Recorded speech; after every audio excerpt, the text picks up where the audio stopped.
What's up and welcome to this WWE SmackDown vs. Raw review week 1. That's right, we are going to try every single week and make this a series, an ongoing series, to determine who will win the overall brand of the week. That's right, who's going to win this week? SmackDown or Raw? The debut episodes of the new era. Well, without further ado, I think we're going to get this started. Now, how will we do this?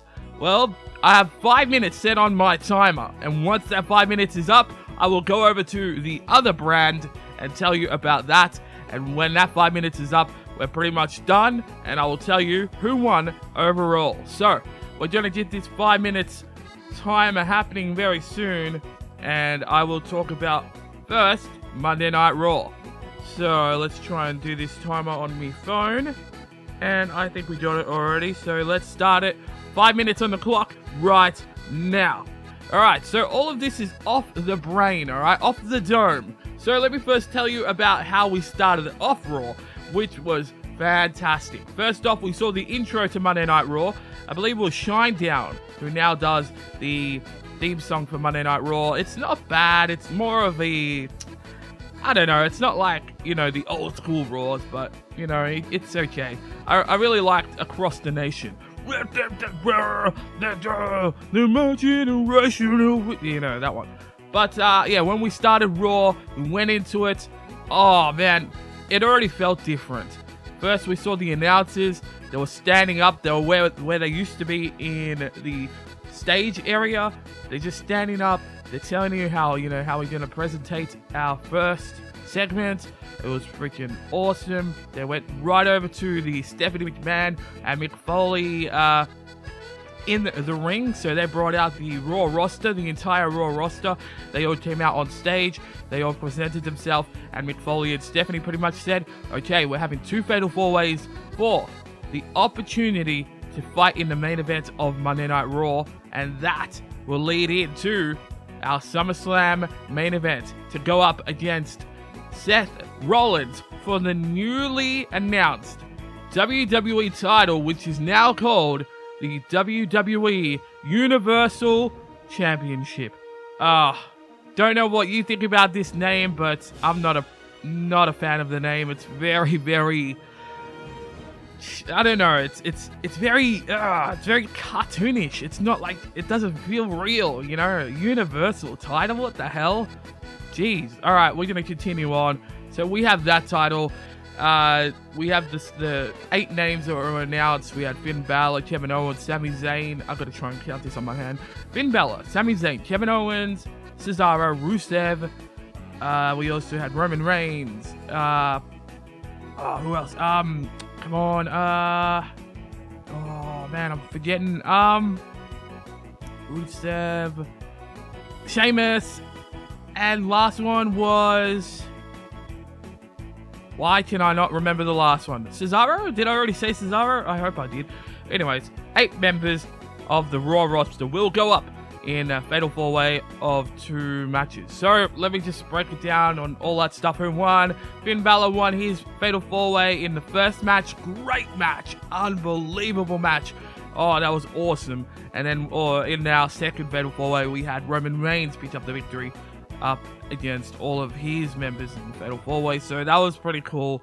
In the main event, we saw Finn Balor versus Roman Reigns. Also in Monday Night Raw, we saw Sasha Banks defeat Charlotte, your WWE Women's Champion. And now we have a new Women's Champion in Sasha Banks. It was awesome. Very, very emotional for her. And we saw a post-match interview with her and I believe... what's his name? Byron Saxton. So she was claiming that this is the new era. This is where women's wrestling matters now. And she was telling us, you know, how women's wrestling matters over again. So that was really cool. I liked it. Then we go over to some squash matches as we see Nia Jax comes out and defeats Britt Baker. Apparently she was in an episode, or maybe the entire episode, of... what was it? Breaking Ground. She was one of the women backstage, I believe. So that was pretty cool. I liked it. Nia Jax showing how cool she could be. She has a new entrance though. You just zoom into her eyes and apparently that's her new entrance. I don't know why. Anyways, she's not like most girls. Alright, then we go over to another squash match, which was Braun Strowman. When I heard his theme song, it sounded to me like Rhino. You know, raw. When he's when TNA Rhino, when he goes go go go. But anyways, Braun Strowman comes out and he's like, hey, blah blah blah blah blah. No, he wasn't talking, was he? No, it was the person that he was fighting, James somebody Elwood or whatever. Oh my god, that guy is hilarious. The way he was talking, oh, he was scared as well. He's like, I'm ready for this match. It might be an upset, but I didn't know I was gonna fight Braun Strowman. And yeah, Braun Strowman pretty much squashed him. Braun Strowman has a new finisher though, which is the reverse choke slam. It's pretty much just a face plant. Looks dumb, looks retarded, but either way, I guess maybe they might find a new finisher for Braun Strowman. I mean, you can't really have too many finishers for Braun Strowman anyways. Hey, and the time is up. Holy crap. There we go. The time is up. Okay. So, overall, Raw was really good. Unfortunately, I didn't get to tell you a lot of it, but hey, you already watched it probably, and you probably already liked it. Anyways, like the new style of Raw, and now I think we're going to go over to SmackDown. Let me just set this timer again. Hopefully I don't have to do it. Hopefully it's already there. And yes, it's already here. Alright, sweet. So, I'm just going to press start, and I think we're going to head over to what happened on Tuesday Night SmackDown. Alright, ready? Here we go.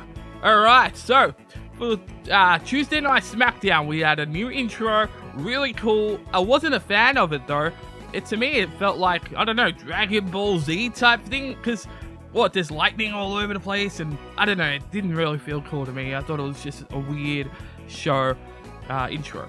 So then we finished that. We go into Daniel Bryan and Shane McMahon introducing us. Hey, this is not about the talking, this is not about us, this is all about you. And yeah, pretty much the whole show was about talking. So anyways, we get into the ring with Daniel Bryan and Shane McMahon, and they pretty much say, hey, we're having a 6-pack challenge. This is going to determine who will fight Dean Ambrose for the WWE World Championship. And that's, I believe, the new name. Although, you know what was funny about the newly named WWE World Champion is they named it 3 names during SmackDown. They called it the WWE Undisputed Champion, they called it the WWE World Heavyweight Championship, and they also called it the WWE Championship. So what the hell is it? I don't know, we might find out in the upcoming weeks before SummerSlam. Alright, so we also had Miz TV, which pretty much introduced Randy Orton back on our SmackDown TV screens. So Miz TV happened, Randy Orton came out, he's like, blah blah blah, I'm fighting Brock Lesnar at SmackDown, but I want to have a match before SummerSlam so I can get my skills back in order. So he went up against The Miz, non-title match. Pretty interesting though, because Randy Orton hit 1 RKO, and you know how he says, there's only 1 RKO to get you to Viperville. Well, he did 1 RKO to The Miz, but Randy Orton was stalling for like, 5-6 minutes. I don't know what the hell happened. He was just, oh, what? Look at the pretty lights. Oh my god. And then he's like, come on. Everybody's chanting punt. It also looked like the camera angle was, directing you to a punt. But no, it ended up that Randy Orton wanted to do another RKO, which means it took 2 RKOs to take Miz to Viperville. But yeah, remember that 1 RKO will take Brock Lesnar to Viperville. Alright, so what else did we have? By the way, Randy Orton won. We also had our biggest one, I believe, of the show, apart from the main event. We had Shelton Benjamin. That's right, he is making a return or a comeback. It didn't have him, on your TV screen coming out to SmackDown, but it had a teaser video package of him. They're pretty much like, ain't no stopping me, and then he's like, ain't no stopping me, and then yeah, so he's coming back I don't know, soon. But that's pretty cool. You know, all the rumors of MVP. I don't know, I think Kurt Hawkins and all that crap. Shelton Benjamin is one of my faves back in the old days when he was going up against Triple H. Alright, let's keep going. We also had American Alpha teaser trailer that they'll be coming out next week. That's pretty sad because I thought they would have done something this week. Heath Slater came out, pretty much said, hey, nobody drafted me anywhere. I didn't make it on Raw, didn't make it on SmackDown, and he's starting to chant, sign Heath Slater. Sign Heath Slater. What the hell was that? I just stuffed that up. So then Shane McMahon comes out. He's like, hey, do you want to prove something to me, Heath Slater? Give me your resume. Heath Slater's like, hey, if you want my resume, go to the WWE Network where you can find everything of mine. And then Rhino comes out from behind. Big gore right to Heath Slater. And that was pretty much the return of Rhino on SmackDown. Awesome. Then we go over to a women's match, which was, it was Natalya versus Becky Lynch. Becky Lynch won. Then we introduced all of the other ones. Alexa Bliss, you know, the hot one. Carmella, Naomi, and Eva Marie got the biggest entrance of them all. I thought she was very good, actually. I like that one. She was like the biggest name of them all, coming out last, and everybody in the crowd was booing her to hell. Alright, then we go over to our main event. Our main event was the six-pack challenge. We saw Baron Corbin. By the way, before we even started the main event and all that stuff, we had a Battle Royal. Apollo Crews won. So in that match, we have Apollo Crews, Baron Corbin, Bray Wyatt has a new new style now. He has dreadlocks and a hoodie, which is really cool. So he's sort of like the Undertaker, but not really. We also had, who was it? AJ Styles, John Cena, and Dolph Ziggler. So that was pretty cool. We have 6 seconds. Dolph Ziggler won pretty much, and it was really good when he hit the super kick onto AJ Styles. Oh, that was awesome. There we go. All right. Time is up. 5 minutes for both Raw and SmackDown. Now let me give you my overall predictions and what I thought about each show. Alright, not predictions. I don't know what the hell that was. But Raw, in my opinion, did great this week. Raw blew it out of the water. They really showed what the new era is actually about. SmackDown, no. Unfortunately, it felt like another episode of SmackDown. It felt like last week's episode of SmackDown when we had the draft, but boring. I wasn't a fan of it. I don't know why. I mean, SmackDown was cool and all. You know, you had Shelton Benjamin, you had Rhino return. Unfortunately, you could have had more with American Alpha and other people who were drafted on SmackDown. But SmackDown this week was pretty much talking. I mean, I thought there was the brand where they wrestle a lot. You know, what happened to that type of style for SmackDown? But apparently, Raw was the show to watch. So if you haven't already, watch Raw. For all the great wrestling matches, we had tons with Bayley. I mean, not Bayley. What the hell am I talking about? Sasha Banks, Charlotte, Fatal 4-Ways, unbelievable. Squash matches were even good. I mean, Joe, check that out. We had a Neville return as well. Oh, beautiful. And next week on Monday Night Raw, we have the return of Brock Lesnar, but the rumors going around, has Paul Heyman signed with the WWE because his contract just came up. So we're not sure about that one. And also, the cruiserweights are coming to Raw, so I believe that starts next week, but I'm not too sure about that. Also, we have on SmackDown, the American Alpha will make their debut on SmackDown, and I believe we also have some more promos and all that stuff with Dolph Ziggler and Dean Ambrose. Finn Balor versus Seth Rollins on Raw, leading into SummerSlam. Dolph Ziggler versus Dean Ambrose leading into SummerSlam on SmackDown side. Alright guys, I think that is it. I hope you enjoyed this. Pretty much just a podcast type feel for this for the moment. Don't know what we're going to do in the future. Hopefully you enjoyed. I think we're going to try and do this every single week. Try and motivate me more to try and do that, because I want you to leave a like on this video. Also leave a comment down below to let me know on what you thought of the entire video. And until next time, thanks for watching, guys.